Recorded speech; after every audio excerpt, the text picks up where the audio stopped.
সূরা কাহাফের যে আয়াত দুটি তেলাওয়াত করেছি তার অনুবাদ হলো এরকম: হে নবী, আমরা তোমাকে তাদের সংবাদ সঠিকভাবে বর্ণনা করছি। নিশ্চয় তারা কয়েকজন যুবক ছিল যারা তাদের রবের প্রতি ঈমান এনেছিল এবং আমরা তাদের হিদায়েত বাড়িয়ে দিয়েছিলাম।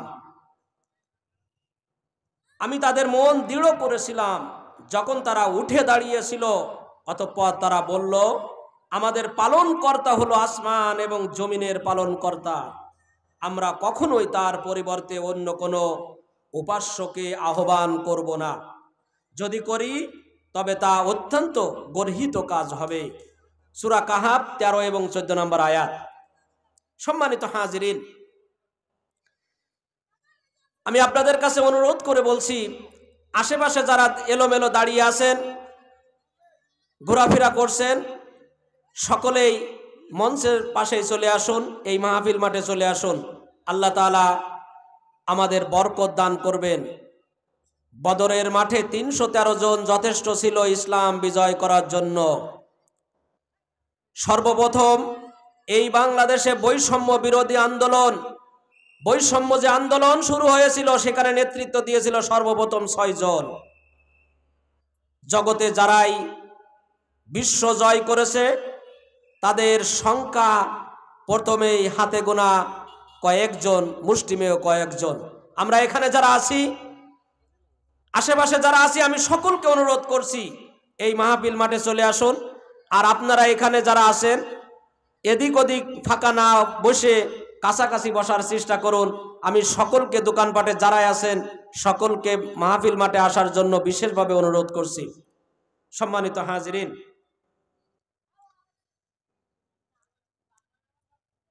আল্লাহ রাসূল সাল্লাল্লাহু আলাইহি ওয়াসাল্লাম এই পৃথিবীতে আসার পরে ইসলামের দাওয়াত যখন দেওয়া শুরু করলো, এই পৃথিবীর অবস্থা খুব অনুকূলে ছিল, তাই না? রাসূলের পক্ষে ছিল। গোটা আরব সমাজ ছিল একদিকে, আর আল্লাহর নবী ইতিম নবী ছিল আর একদিকে। এই ইতিম নবীর পক্ষে মা হারা, বাপ হারা, পরিবার পরিজন হারা এমন একজন মানুষ দিয়ে আল্লাহ রাব্বুল আলামিন বিশ্ব নেতৃত্ব দিয়াবেন। তেমনি বিশ্ব নবীকে বিশ্ব নেতৃত্ব দেওয়ার জন্য বিশ্বমানের নির্যাতন, হামলা, মামলা, অত্যাচার, জুলুম সেই আরবের লোকেরা তাকে করেছিল। আল্লাহ রাসূল যখন ইসলামের দাওয়াত দিলেন, এই আয়াত দুইটি নাজিল হয়েছিল কোন প্রেক্ষাপটে, আমি সেই প্রেক্ষাপট আপনাদের বলছি। আল্লাহ রাসূল যখন ইসলামের আহ্বান করলেন, মানুষদেরকে বললেন, ইয়া আইয়ুহান নাস, হে মানুষেরা, কুলু লা ইলাহা ইল্লাল্লাহ, হে মানব মণ্ডলী, তোমরা বলো আল্লাহ ছাড়া কোনো ইলাহা নাই, উপাস্য নাই, মালিক নাই, প্রভু নাই, রাজা বাদশাহ কেউ নাই। যদি এটা বলতে পারো তাহলে লাআল্লাকুম তুফলিহুন, তোমরা সফল হয়ে যাবে। আল্লাহ রাসূলের এই আহ্বান ছিল প্রথমে। মহিলা যারা আছেন দোকানের প্যান্ডেলে, দোকানে, যারা বাজার ঘাটে, দোকানে যে সমস্ত মহিলারা আছেন, আমি আপনাদের পায়ে হাত রেখে বলছি, মা বোনদের বলছি, আপনারা আপনাদের স্থলে চলে যান, আপনাদের স্থানে চলে যান। আপনারা এই মহতি অনুষ্ঠান, বরকতময় অনুষ্ঠান, রহমতের অনুষ্ঠান, কোরআনের মাহফিলটাকে নষ্ট করবেন না প্লিজ, আমি আপনাদের পায়ে হাত রেখে বলছি। সম্মানিত হাজিরিন, আল্লাহ রাসূল যখন ইসলামের দাওয়াত দিতে লাগলো, নির্যাতন শুরু হলো। নির্যাতনের মাত্রা, পাগল বলে তাকে গালি দিয়েছিল, জাদুকর বলেছিল, ঠাট্টা বিদ্রুপ করেছিল, উপহাস করেছিল, ক্ষমতা লোভী বলেছিল, নারীবাজি, টেন্ডারবাজি, চাঁদাবাজি বলেছিল, ধাপ্পাবাজি বলেছিল। আবু জেহেল, আপন চাচা, বিপদে পড়ে যায়। আবু জেহেল, আবুল আহাব, উতবা, সাইবা ঘরোয়া মিটিং করলো, পরামর্শ করলো, মুহাম্মদ যে প্রভুর দাওয়াত দিচ্ছে, এই প্রভুর দাওয়াত মানে আমাদের রাজত্ব থাকবে না। মুহাম্মদ সাল্লাল্লাহু আলাইহি ওয়াসাল্লাম বলছে লা ইলাহা ইল্লাল্লাহ, তার মানে এই দেশের কোন রাষ্ট্রপতিকে মানি না, লা ইলাহা ইল্লাল্লাহ মানে দেশের কোন মন্ত্রী এমপিদের মানি না। লা ইলাহা ইল্লাল্লাহ মানে উলট পালট করে দেওয়া লুটে পুটে যারা খাচ্ছি এটা মানে না। এই মোহাম্মদকে থামাতে হবে, ঠান্ডা করতে হবে। ওই বৈঠকের সিদ্ধান্ত হলো আমাদের পক্ষ থেকে দুইজন লোক, একজনের নাম হলো উকবা ইবনে আবি মুঈজ, আর একজনের নাম হলো নজর ইবনে হারেস। কি নাম বললাম ভাই? আমি শিক্ষক মানুষ, আপনারা জানেন, কথা না বললে আমি কথা বলতে পারবো না। দুইজন লোক, একজনের নাম উকবা ইবনে মুঈজ আর একজনের নাম নজর ইবনে হারেস। এই দুইজনকে পাঠালো মদিনার প্রাচীন পাদ্রীদের কাছে।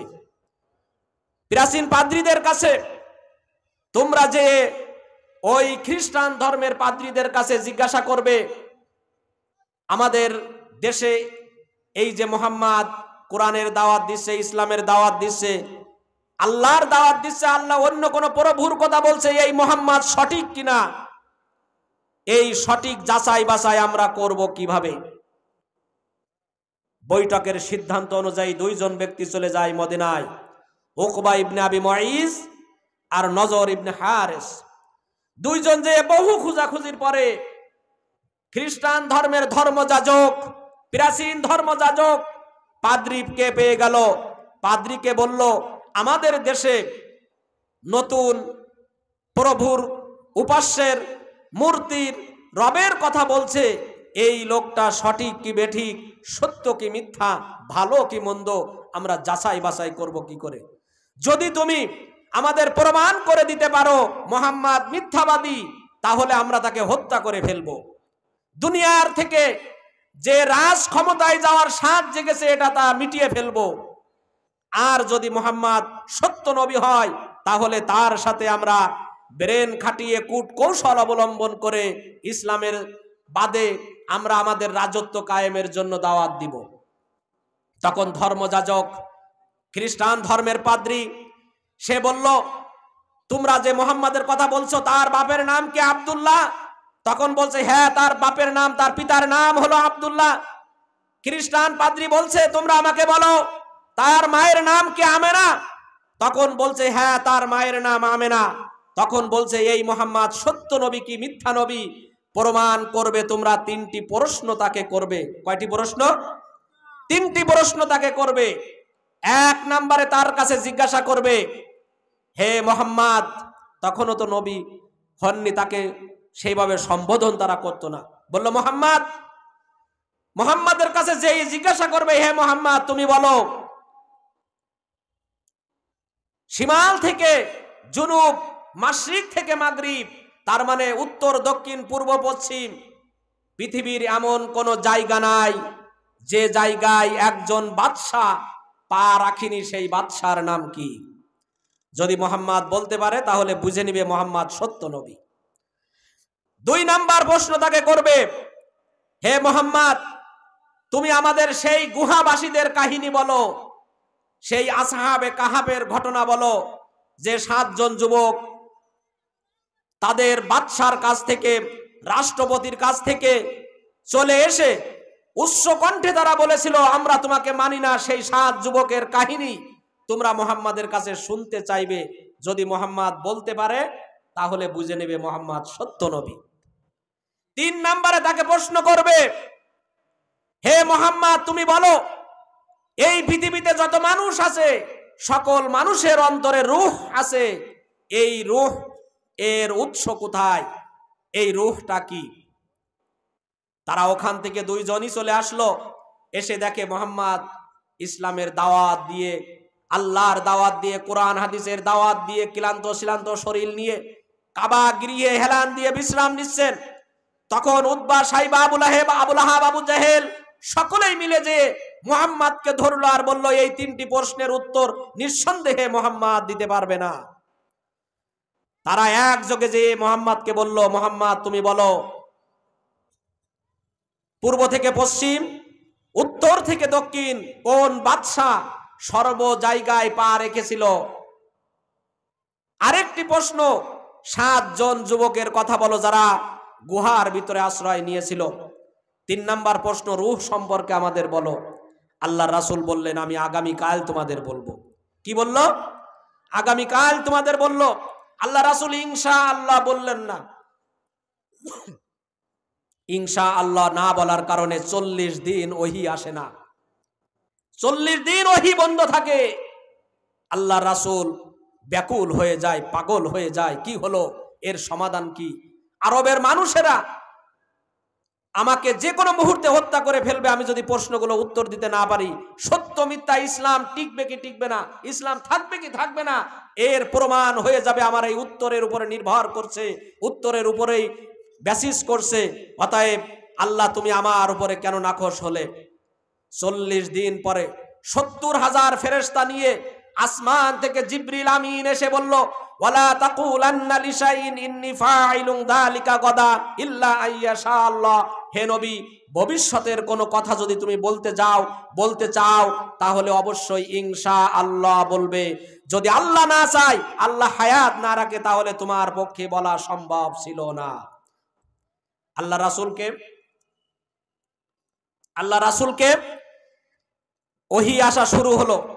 এরপর আল্লাহ রাব্বুল আলামিন তার উপরে সন্তুষ্ট হয়ে এই যে আয়াত আমি তেলাওয়াত করেছি সেই আয়াত শুরু হয়। আর আরবের সেই ডাগা ডাগা কাফের মুশরিকদেরকে বলা হয়, তোমরা এবার শোনো, নাহনু নাকুসসু আলাইকা নাবাআহুম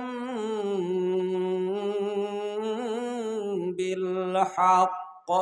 হে আরব সমাজ, হে আরবের কাফের মুশরিকরা, তোমাদের কাছে আমি এমন একটি সংবাদ সঠিকভাবে বর্ণনা করছি। সেই সংবাদটি হলো, ইন্নাহুম ফিতিয়াতুন আমানু বিরাব্বিহিম। ইন্নাহুম ফিতিয়াতুন, নিঃসন্দেহে একদল যুবক, তারা তাদের প্রভুর ঈমান এনেছিল। আমানু বিরাব্বিহিম, তারা তাদের প্রভুর ঈমান এনেছিল। আর আল্লাহ তাআলা বলছেন, এই ঈমান আমি ওয়াজিদনাহুম হুদা, ঈমানটাকে আরো বেশি বৃদ্ধি করে দিয়েছিলাম। জোরে বলুন সুবহানাল্লাহ। বাদশাহ দাকিয়ানুসের সময়ের ঘটনা, আল্লাহ রাসূলের জন্ম নেওয়ার 550 বছর আগের ঘটনা আল্লাহ রাসূল ওহীর মাধ্যমে বলছে। দাকিয়ানুস বাদশাহ মুশরিক, তার সমাজে উঠা বসা চলাফেরা সর্বক্ষেত্রে মূর্তির প্রচলন করেছিল, মূর্তি দিয়ে ছেয়ে ফেলেছিল। বাংলাদেশেও মূর্তি দিয়ে প্রত্যেকটি মাদ্রাসা, স্কুল, কলেজ, বিশ্ববিদ্যালয়ের মনোগ্রামে, বিশ্ববিদ্যালয়ের পিছনে মূর্তি দিয়ে ছেয়ে ফেলেছিল না? এই অবস্থা যখন করেছিল, সমাজে, পরিবারে, রাষ্ট্রে, আন্তর্জাতিক পর্যায়ে মূর্তির পূজা করতে বাধ্য করেছিল, সেই সময়ে দাকিয়ানুসের আমলে এই 7 জন যুবক, তারা সম্পূর্ণরূপে সেই বাদশাকে অস্বীকার করেছিল। অস্বীকার করার কারণে দাকিয়ানুস ঘোষণা দিল, এই 7 জন যুবককে যেখানে পাবে সেখান থেকে ধরে আনবে। 7 জন যুবককে বাদশার কথা অনুযায়ী তার গোয়েন্দা বাহিনী, র‍্যাব, পুলিশ 7 জন যুবককে ধরে নিয়ে গেল রাজ দরবারে। ধরে নিয়ে যাওয়ার পরে তাদেরকে 2টা প্রস্তাব দেওয়া হলো, আগামী 7 দিন সময়, এই 7 দিনের ভিতরে তোমরা আমাদেরকে মেনে নিবে। আমরা যে মূর্তি পূজা করি, আমিই তো প্রভু, আনা রব্বুকুমুল আলা, আমি সবচেয়ে ভালো প্রভু, উঁচু প্রভু, আমার চেয়ে ক্ষমতা ধরার কে আছে? এ দেশ চালাই আমি, এদেশের মানুষদের খাওয়াই আমি, এই সমাজের মানুষদের খাওয়াই আমি, আমি সকলের চাউলের ব্যবস্থা করি, খাদ্যের ব্যবস্থা করি, আমি এ দেশ চালাই, আমার চেয়ে প্রভু, বড় প্রভু আর কে আছে? আমাকে মেনে নিতে হবে প্রভু হিসাবে। 2 নাম্বার শর্ত, তোমরা যদি আমাকে প্রভু মেনে না নাও, 7 দিন সময় দিলাম, এই দেশ তোমাদের ত্যাগ করতে হবে, এই দেশ তোমাদের ত্যাগ করতে হবে। যুবকরা বলল, আমাদেরকে 7 দিন সময় দিন। এবং সেই রাজ দরবারে সকল বাহিনী, মন্ত্রী পরিষদ, রাজ দরবারে সকল বাহিনীর প্রধানদের সাথে সামনে যে কথা হয়েছিল এই যুবকদের, সেই আয়াত আমি তেলাওয়াত করেছি। সেই আয়াতটি হলো, ওয়ারাবাতনা আলা কুলুবিহিম।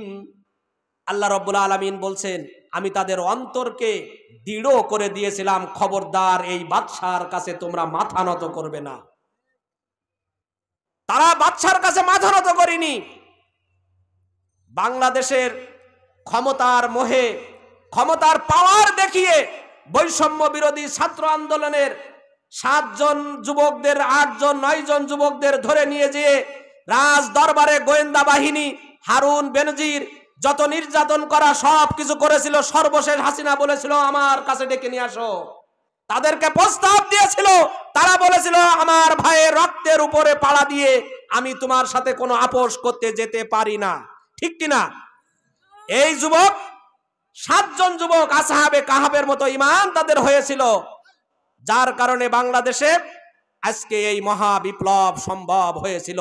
তারা যদি সেদিন আপোষ করত, আপনারা আমরা যারা আন্দোলন করেছিল তারা কোথায় থাকতো একটিবার ভেবে দেখুন। আল্লাহ রাব্বুল আলামিন বলছেন 7 জন যুবক রাজ দরবারে যখন আল্লাহ তাআলার তাদের অন্তরে দৃঢ় করে দিলেন, অন্তরটাকে মজবুত করে দিলেন, আল্লাহ রাব্বুল আলামিন তাদের বলছেন ওয়ারাবাতনা আলা কুলুবিহিম। আল্লাহ রাব্বুল আলামিন তাদের অন্তর দৃঢ় করে দিলেন, মজবুত করে দিলেন। ইয কামু, তারা এবার দাঁড়িয়ে গেল, দাঁড়িয়ে যে একেবারে অস্বীকার করে বলল প্রশ্নই ওঠে না তোমার কাছে মাথা নত করার। ফাকালু রাব্বুনা রাব্বুস সামাওয়াতি ওয়াল আরদ, আমাদের প্রভু তো আসমান এবং জমিনের প্রভু, আমরা তার কাছে ছাড়া কারোর কাছে মাথা নত করব না। লান নাদউ মিন দুনিহি ইলাহা, তোমাকে প্রভু হিসাবে ডাকা, রাষ্ট্রপতি হিসাবে মেনে নেওয়া কোনোদিন সম্ভব নয়। লাকাদ কুলনা ইযান শাতাতা, যদি এটা করি তাহলে আল্লাহর সাথে, আমাদের প্রভুর সাথে বড় গাদ্দারি করা হয়ে যাবে। জোরে বলুন নাউজুবিল্লাহ। আল্লাহর সাথে গাদ্দারি তারা না করে এই 7 জন যুবক সেই রাজ দরবার থেকে বের হয়ে চলে আসে। পৃথিবীর ইতিহাসে এই 7 জন যুবকের নাম আল্লাহ রাব্বুল আলামিন স্বর্ণ অক্ষরে লিখে দিলেন। পৃথিবীর ইতিহাসে যতদিন কোরআন থাকবে, যতদিন ইসলাম থাকবে, ততদিন এই 7 জন যুবকের কথা সকল মানুষ স্মরণ করবে কি করবে না? চিল্লাই বলুন ঠিক কিনা? এই 7 জন যুবক আল্লাহ রাব্বুল আলামিন তাদেরকে অক্ষয় করে রাখলেন। তারা জর্ডানের যে গুহায় আশ্রয় নিয়েছিল, সেই গুহায় আশ্রয় নেওয়ার কারণে তাদেরকে বলা হয় আসহাবে কাহাব, গুহাবাসী। তারা গুহায় আশ্রয় নিয়েছিল ঈমান বাঁচানোর জন্য, কিন্তু মুশরিকের কাছে তারা মাথা নত করেনি। এটাই হলো ঈমানের মজবুতা, এটাই হলো ঈমানের মজবুত, ঈমানের উপর ইস্তিকামাত থাকা। আর আমাদের অবস্থা কি ভাই? বলবো আমাদের অবস্থা কি? আমরা তো একটা চায়ের কাছে, একটা পানের কাছে পরিবার ধরে বিক্রি করে দিই। একটা চায়ের কাছে, একটা পানের কাছে পরিবারের ধরে সব বিক্রি করে দিই। একবারও ভাবি না পৃথিবীর ইতিহাসে যত মাজলুম, যত জুলুমের শিকার হয়েছে, নির্যাতনের শিকার হয়েছে, তারা জীবন দিয়েছে, জেল খেটেছে, হামলার শিকার হয়েছে, মামলার শিকার হয়েছে, তারপরেও ইসলামটাকে, কোরআনটাকে, হাদিসটাকে, ইসলামী আন্দোলনটাকে কোনোদিন 1 সেকেন্ডের জন্য অস্বীকার করেনি, পিছু হটেনি, সরে যায়নি। এই 7 জন যুবকের কথা আল্লাহ রাব্বুল আলামিন কোরআনে সুন্দরভাবে বর্ণনা করেছেন। সূরাতুল কাহাফ বিস্তারিতভাবে বর্ণনা করা হয়েছে। আগামীতে যদি সময় হয় সূরা কাহাফ নিয়ে 7 জন যুবকের সুন্দর ঘটনা আপনাদের সামনে বলার চেষ্টা করব ইনশাআল্লাহ। আজকে কথা উঠেছে ইসলামী আন্দোলন কেন গুপ্ত আন্দোলন? ইসলামী আন্দোলন কেন গুপ্ত আন্দোলন? আপনারা আমাকে বলুন, ইসলাম এসেছে কি মাঠে না গুহার ভিতরে? বলুন, কথা বলুন, বলুন। ইসলাম এসেছে কি গুহার ভিতর থেকে না মাঠের ময়দান থেকে? গুহার ভিতর থেকে ইসলাম এসেছে। সর্বপ্রথম হীরা গুহায় আল্লাহ রাব্বুল আলামিন কোরআনুল কারীম নাজিল করে বললেন এই গুহা থেকে বিশ্ব জয় করতে হবে। অতএব ইসলামী আন্দোলন হবে গুপ্তভাবে। আপনারা আমাকে বলুন, এই যে 7 জন যুবকের কথা বললাম, ঈমান বাঁচানোর জন্য গুহায় আশ্রয় নিয়েছিল, ইসলামী আন্দোলন করতে যে গুপ্ত আন্দোলন করবে, গুপ্তভাবে ইসলাম প্রচার করবে, এটা আল্লাহর নীতি, রাসূলের নীতি। এই নীতি না মানলে আমরা কি রাসূলের সুন্নাত মানা হবে? যে যাই বলুক না কেন, ইসলাম হবে গুপ্তভাবে, ইসলাম হবে গুহার ভিতর থেকে, ইসলাম হবে মাটির তল থেকে বিশ্ব জয় করার আকাঙ্ক্ষা। এরপরে আমি আপনাদের আর এক গুহাবাসীদের কথা বলি। তিনজন যুবক বনি ইসরাইলের তিনজন যুবক, তারা ভ্রমণ করতে যেয়ে মরুভূমির ভিতর দিয়ে যাচ্ছে। কিসের ভিতর দিয়ে যাচ্ছে বলুন? মরুভূমির ভিতর দিয়ে যাচ্ছে। যেতে যেতে রাত হয়ে গেল। তারা গুহার ভিতরে আশ্রয় নিল। বিশাল এক পাহাড়, সেই পাহাড়ের গুহার ভিতরে আশ্রয় নিল। গুহার ভিতরে আশ্রয় নেওয়ার পরে বিশাল ঝড় শুরু হলো, বৃষ্টি শুরু হলো। তখন এই বৃষ্টির কারণে তারা যে গুহায় আছে, উপর থেকে একটি পাথর, বিরাট আকৃতির পাথর গড়িয়ে সেই গুহার মুখে পড়ে গেল। তিনজন যুবক বিপদে পড়ে গেল। বনি ইসরাইলের ঘটনা আমি বলছি, আল্লাহ রাসূল হাদিসে বর্ণনা করছেন। তিনজন যুবক তখন সিদ্ধান্ত নিল, এই গুহা থেকে আমাদের বাঁচার একমাত্র পথ হলো আল্লাহ রাব্বুল আলামিনের কাছে দোয়া করা। জীবনে যে ভালো কাজ করেছি, ন্যায় কাজ করেছি, সৎ কাজ করেছি, সওয়াবের কাজ করেছি, সেই সওয়াবের ওসিলা দিয়ে আমাদের বাঁচতে হবে এই গুহা থেকে। সর্বপ্রথম একজন হাত তুলল, আর দুইজন সিদ্ধান্ত নিল আমরা আমিন বলবো। একজন বলল, আয় আরশের মালিক রব্বুল আলামিন, আমার পিতামাতা ছিল বৃদ্ধ। আমার পিতামাতা কি ছিল? আমার পিতামাতা ছিল বৃদ্ধ। এই পিতামাতাকে আমি সন্ধ্যার সময় দুধ পান না করিয়ে আমার সন্তানদের পরিবারের কাউকে আমি দুধ পান করাতাম না। কিন্তু আমি একদিন বাড়িতে এসে দেখি আমার মা, আম্মা, আব্বা দুইজনই ঘুমিয়ে পড়েছে।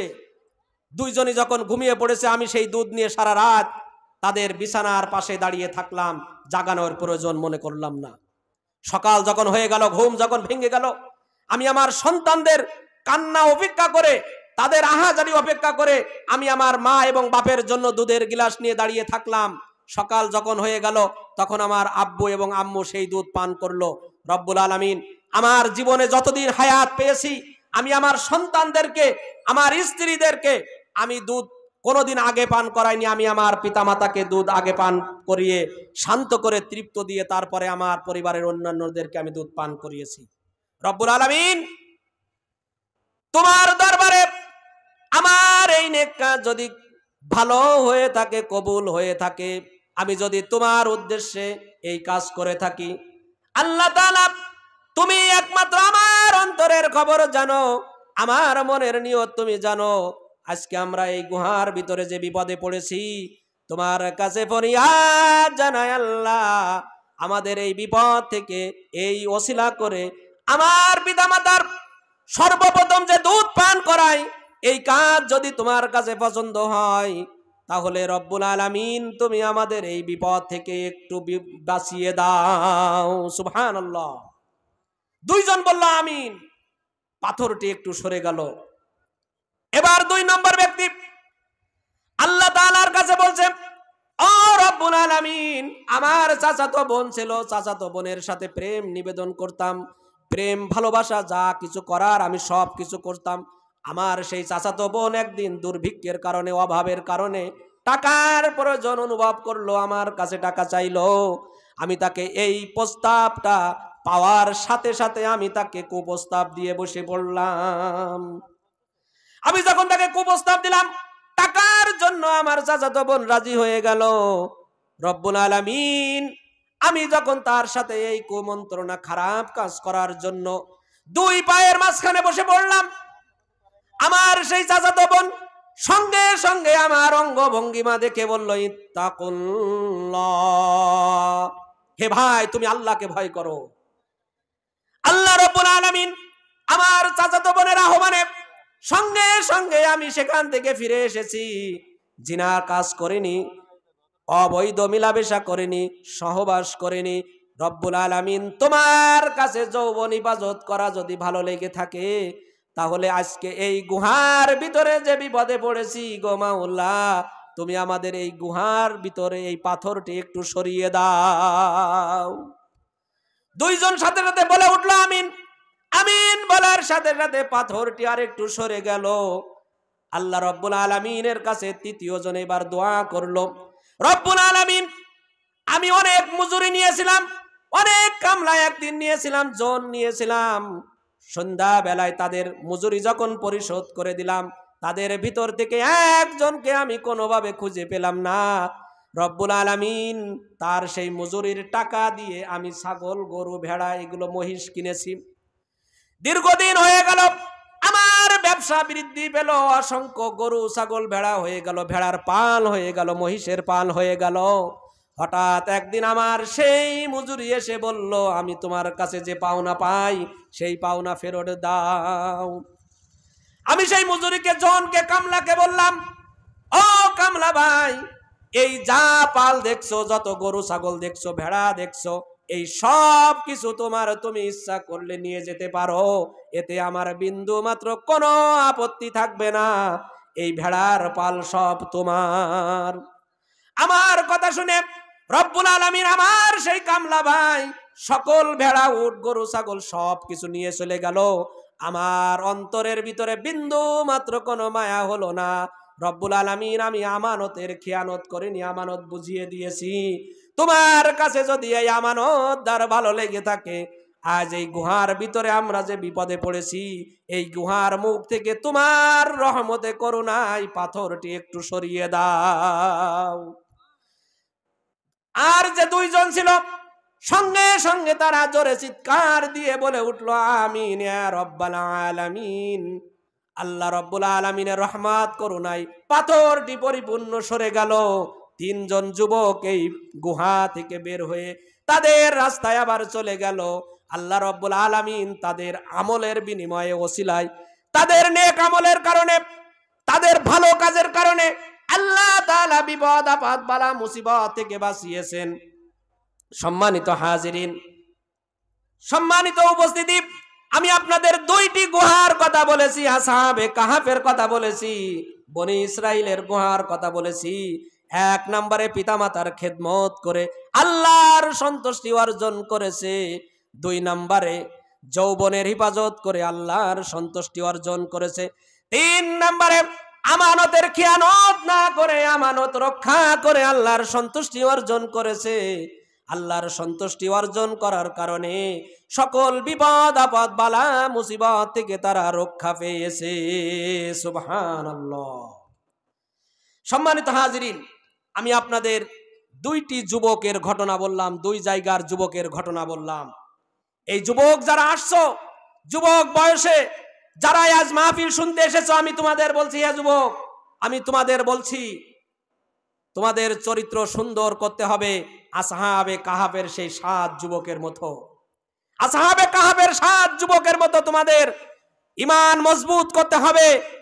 ঝড় ঝাপটা, হামলা মামলা, নির্যাতন আসলেও যেন তোমরা কোন রকম তাদের কাছে মাথা নত না করো, ইসলামের পক্ষেই টিকে থাকো।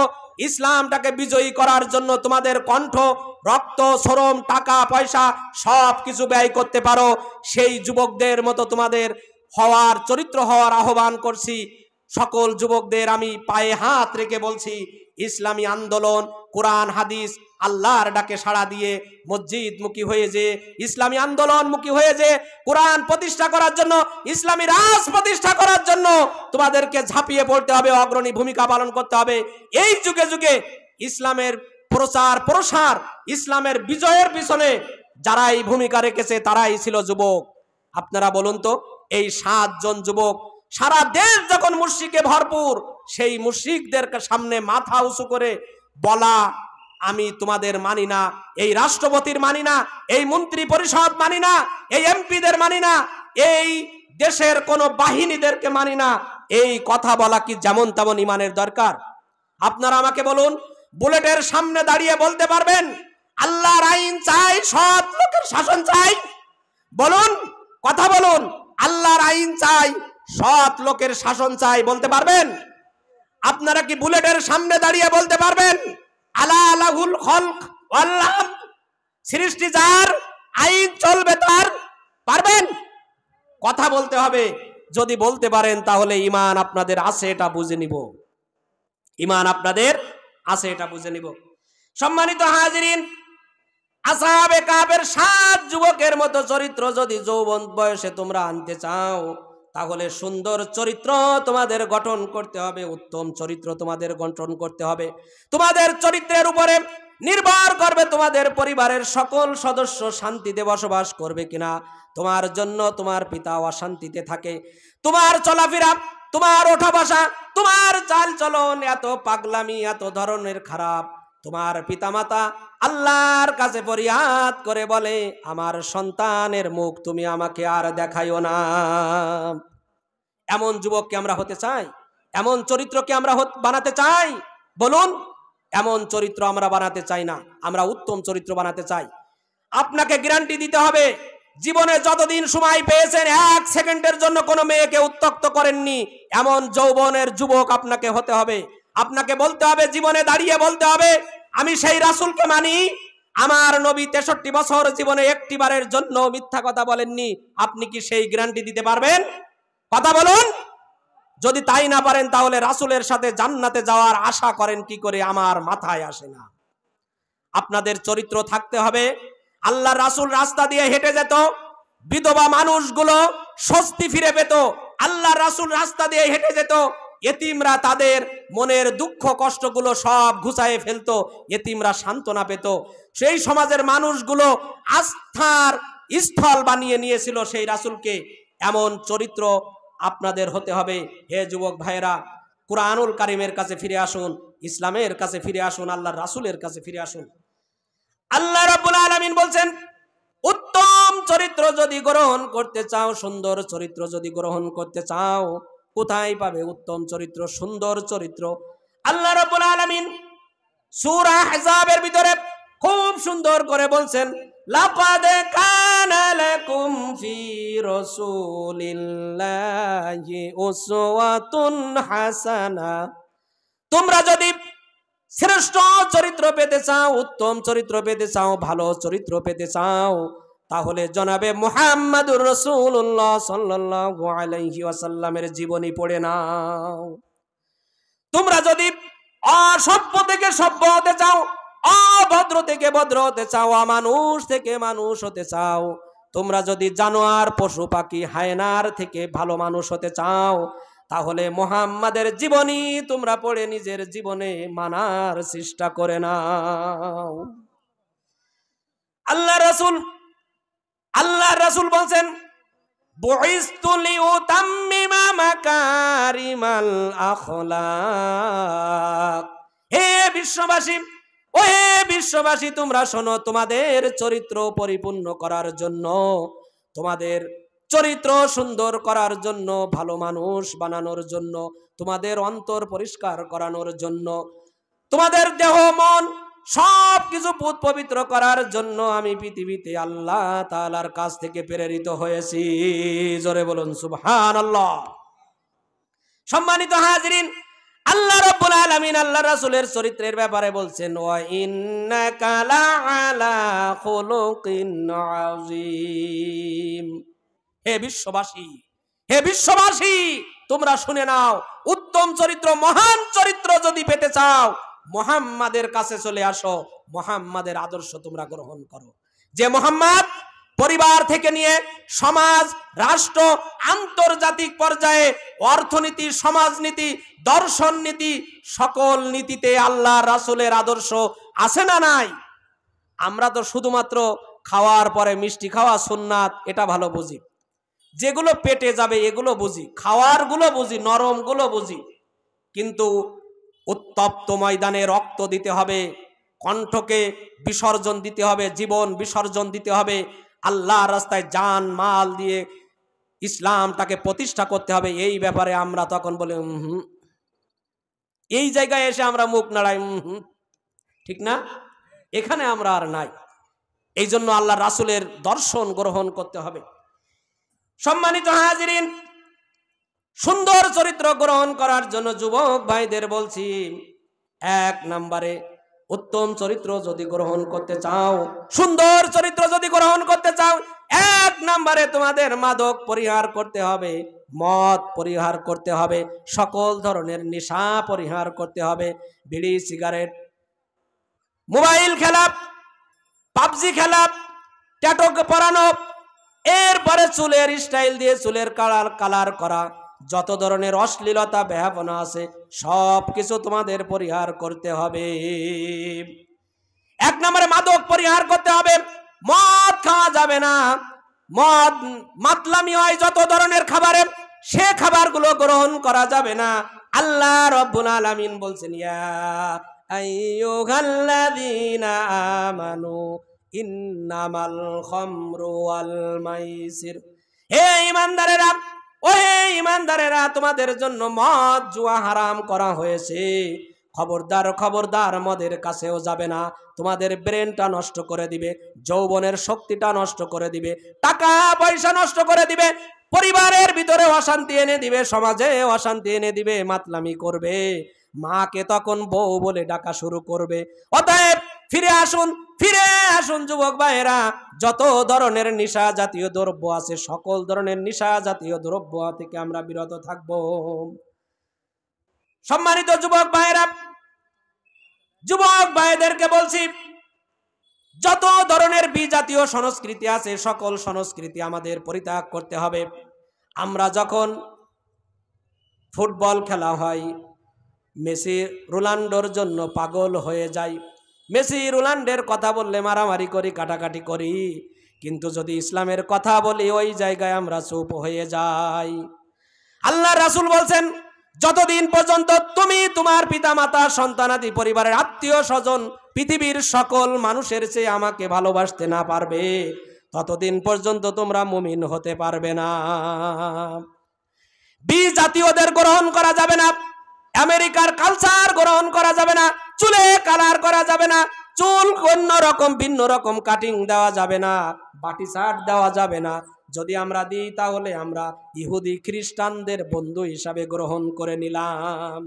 আল্লাহ রাব্বুল আলামিন বলছেন, ইয়া আইয়ুহাল্লাযীনা আমানু লা তাত্তাখিযুল ইয়াহুদা ওয়ান নাসারা আউলিয়া, হে ঈমানদারেরা, ও হে ঈমানদারেরা, যুবক ভাইয়েরা, খবরদার খবরদার, তোমরা ইহুদি খ্রিস্টানদের বন্ধু রূপে গ্রহণ করবে না, তাদের কৃষ্টি কালচার সংস্কৃতি গ্রহণ করবে না, মোবাইলে অশ্লীলতা তোমরা দেখবে না, পাবজি খেলা করবে না, মোবাইলে তোমরা জুয়া খেলবে না, মোবাইলের মাধ্যমে অযথা সময় নষ্ট করবে না, সারা রাত জেগে মোবাইলে খেলা করবে না, মোবাইল দেখবে না, টিকটক দেখবে না, ফেসবুক চালাবে না, অযথা অশ্লীলতা ব্যবনা যত যা কিছু হয় সকল অশ্লীলতা ব্যবনা থেকে বিরত থাকতে হবে।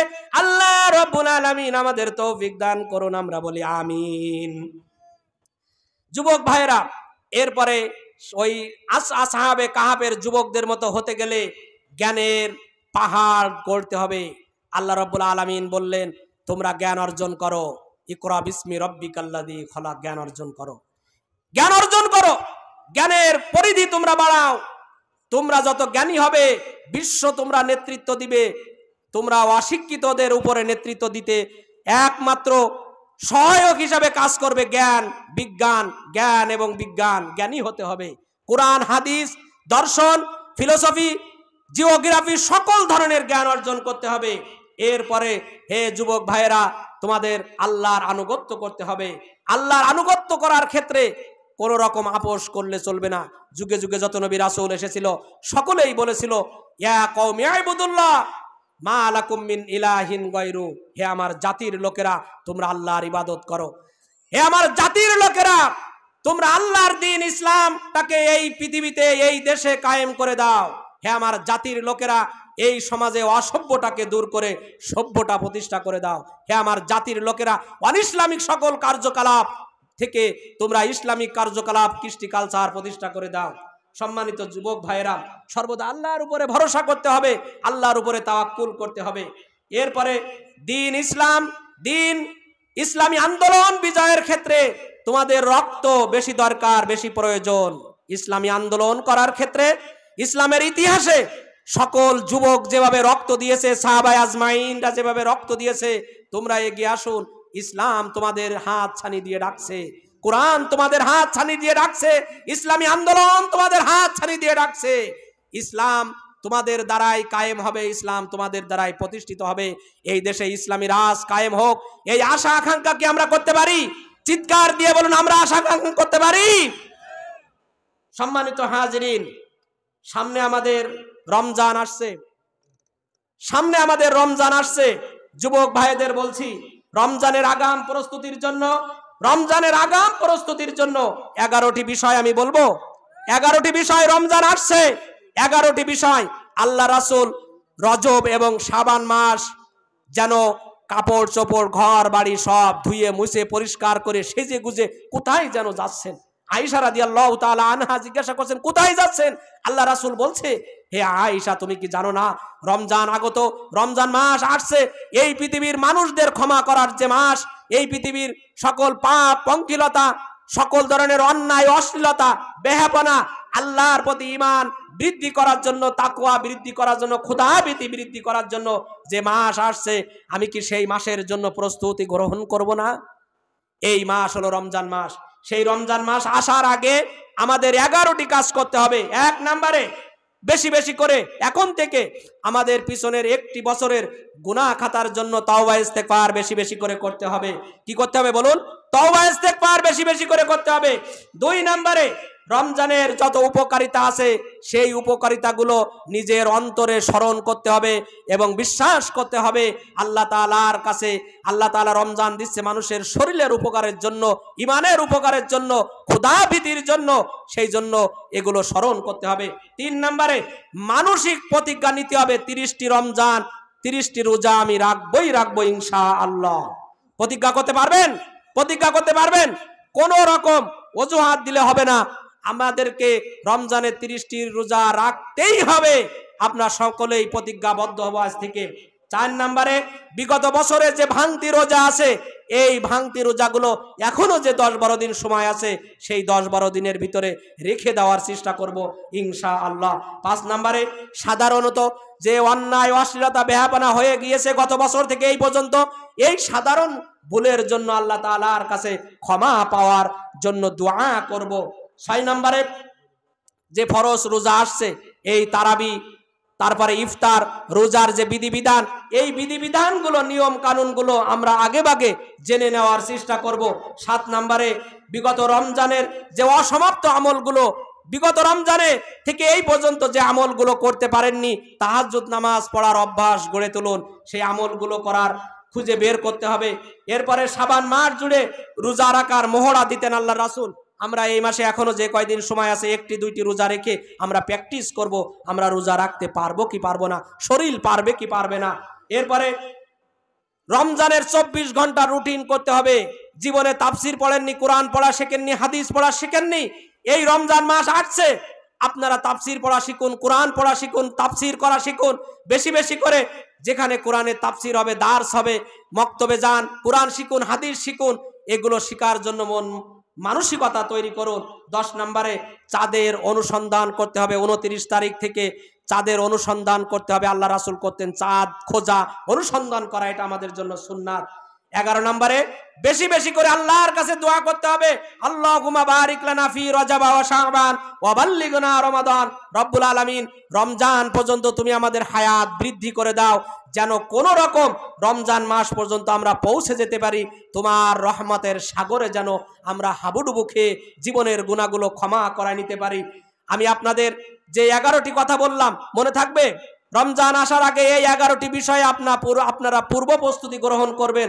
আল্লাহ তাআলা আমাদের রমজান আসার আগেই এই 11টি বিষয় প্রস্তুতি গ্রহণ করার তৌফিক দান করুন। আমিন। ওয়া আখিরু দাওয়ানা আনিল হামদুলিল্লাহি রাব্বিল আলামিন। যতটুকু কথা বললাম ভুল ভ্রান্তি হলে ক্ষমা করবেন। আমি আপনাদের এলাকার সন্তান, আমাকে ভুল ভ্রান্তি মাফ করবেন, ক্ষমা করবেন। ছোট হয়ে বড় কথা বলতে পারি, যদি কোনো অজান্তে ভুল ভ্রান্তি করে থাকি আপনারা আপনাদের পায়ে হাত রেখে বলছি ক্ষমা করবেন। সকলের প্রতি সালাম জানিয়ে আমার জন্য দোয়া চেয়ে আমি বিদায় নিচ্ছি। আসসালামু আলাইকুম ওয়া রাহমাতুল্লাহি ওয়া বারাকাতুহু।